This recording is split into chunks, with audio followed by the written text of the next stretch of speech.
আসসালামু আলাইকুম। চলুন আজকে জেনে নিই ফিশ সম্পর্কে কিছু কথা। তার আগে আরেকটা বিষয় বলি, আমরা যারা বিভিন্ন ইউনিভার্সিটিতে অ্যাডমিশন টেস্ট দিব তাদের জন্য আজকের এই ভিডিওটা হেল্পফুল হতে পারে। আমরা কারেকশনের মধ্যে এই জিনিসটা পেতে পারি। চলুন তাহলে শুরু করি ফিশ সম্পর্কে কিছু কথা। আমরা জানি ফিশের প্লুরাল হচ্ছে দুইটা, প্রথমত ফিশ এবং ফিশেস, এই দুটাই হচ্ছে ফিশের প্লুরাল। কিন্তু এই ফিশ এই শব্দটি uncountable noun, singular countable noun এবং প্লুরাল কাউন্টেবল নাউন, এই তিন ধরনের নাউন হিসাবেই এদেরকে আমরা ব্যবহার করতে পারি। For example, I prefer fish to meat. আমি মাংসের চেয়ে মাছ বেশি পছন্দ করি।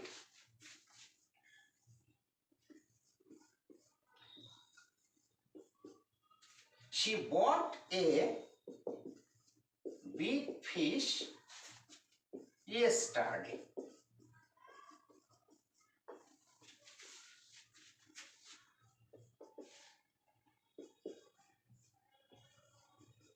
He caught several fish. প্রথম সেন্টেন্সে ফিশটা হচ্ছে আনকাউন্টেবল নাউন, সেকেন্ড সেন্টেন্সে এই ফিশটা হচ্ছে সিঙ্গুলার কাউন্টেবল নাউন এবং লাস্ট অফ অল আমাদের তৃতীয় সেন্টেন্সে এই ফিশটা হচ্ছে প্লুরাল কাউন্টেবল নাউন। তাহলে আমরা কি জানলাম? ফিশ এই শব্দটাকে uncountable noun, singular countable noun এবং প্লুরাল কাউন্টেবল নাউন তিন ভাবেই ব্যবহার করা যায়।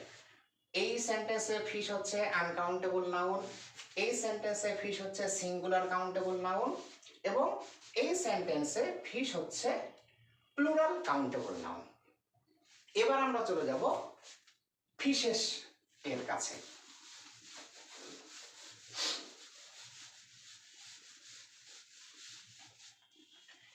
ফিশেস এই শব্দটি শুধুমাত্র প্লুরাল কাউন্টেবল নাউন হিসাবেই ব্যবহৃত হতে পারে। For example,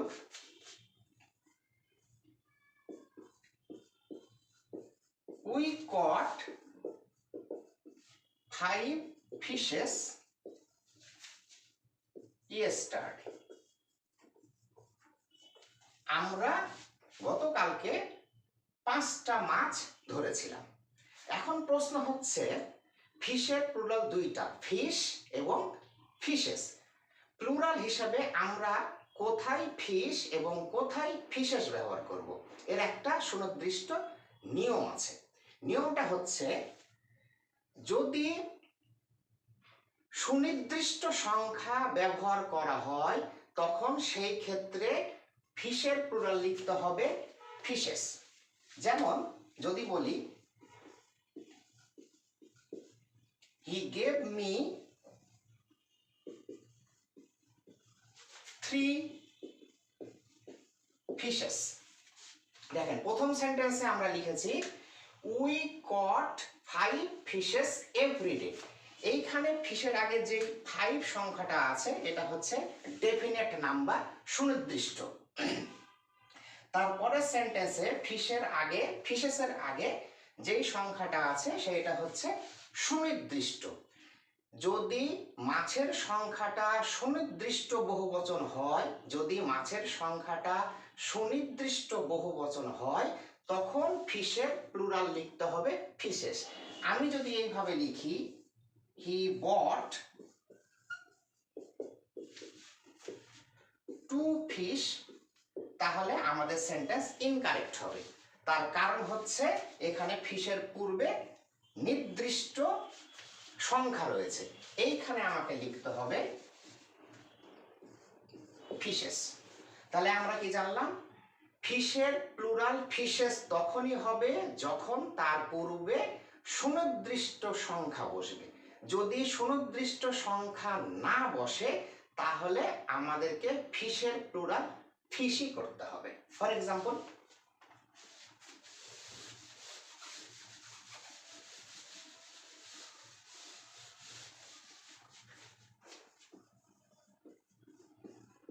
there are a lot of fish in this pond. There are a lot of fish in this pond. এই পুকুরে অনেক মাছ রয়েছে। কতগুলা মাছ এই সংখ্যাটা কিন্তু সুনির্দিষ্ট না, এই কারণে ফিশের প্লুরাল আমাদেরকে ফিশ করা লাগবে। এইখানে যদি আমরা ফিশেস লিখি তাহলে আমাদের সেন্টেন্স হয়ে যাবে ইনকারেক্ট।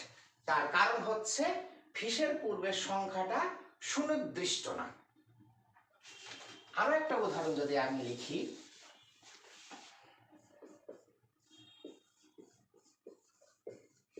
he bought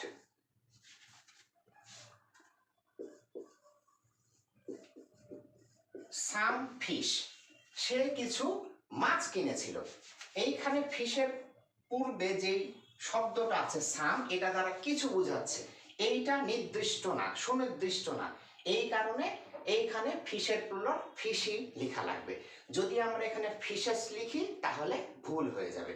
তাহলে আজকের এই ভিডিওটা থেকে আমরা জানলাম যে ফিশের প্লুরাল হচ্ছে দুইটা, এবং যখন সুনির্দিষ্ট বহুবচন হবে তখন ফিশের প্লুরাল লিখতে হবে ফিশেস, এবং যখন সুনির্দিষ্ট বহুবচন হবে না অর্থাৎ অনির্দিষ্ট বহুবচন হবে তখন ফিশের প্লুরাল লিখতে হবে ফিশ। তো আজকে এই ছিল ফিশ সম্পর্কে কথাবার্তা। নতুন আরেকটা ভিডিও নিয়ে চলে আসবো আমি সাইগের কোনো একদিন আপনাদের সামনে। আপনারা সবাই ভালো থাকুন, সুস্থতার সাথে থাকুন। আল্লাহ হাফেজ।